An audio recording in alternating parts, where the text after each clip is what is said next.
guys, we will be talking about the recession that occurred during the COVID-19 pandemic. The podcast we listen to today is about the main indicators in the economy during the COVID pandemic. There were two main indicators that were mentioned during the podcast, the first being the effect it had on different groups of people, specifically the difference between those with differing wages.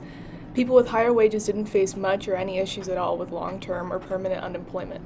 Jobs like software developers, engineers, lawyers, corporate executives, etc. However, people who had lower wages faced many issues with permanent unemployment. For example, people with jobs as cashiers, servers, care workers, and so on. So by the end of the pandemic, there were more jobs available for higher wages rather than lower. There was a 14% gap between the two. The second indicator was economic policies and how it helped stimulate the economy and aid lower income and help impoverished people. For example, the stimulus checks and government spending to aid the economy. And now here is Ryan with the shifts in aggregate demand. The aggregate demand of the economy during this time shifted multiple times, according to the article. They talked about how people lost their jobs, which caused a decrease in the expected incomes of those affected, which in turn lowered the aggregate demand.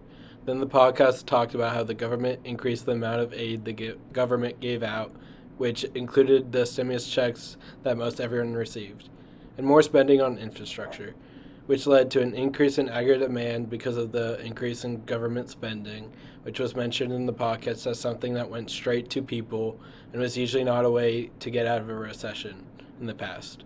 The expectations for the future were more pessimistic, which lowers consumption and investment and lowers the aggregate demand.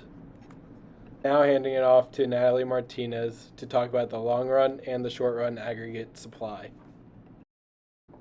Thank you, Ryan.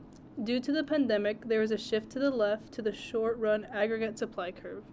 The country implemented a shutdown at the beginning of March. Only essential businesses were able to remain open.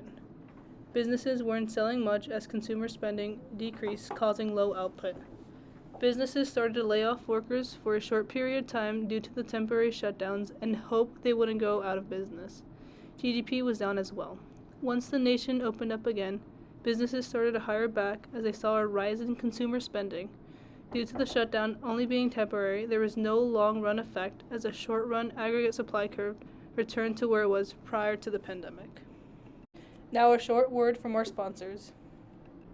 This podcast is brought to you by Microsoft. We also want to extend a huge thank you to Tackett Industries for the knowledge used today. If you have any questions, feel free to drop by Jepson Room 250 during available hours. Thank you.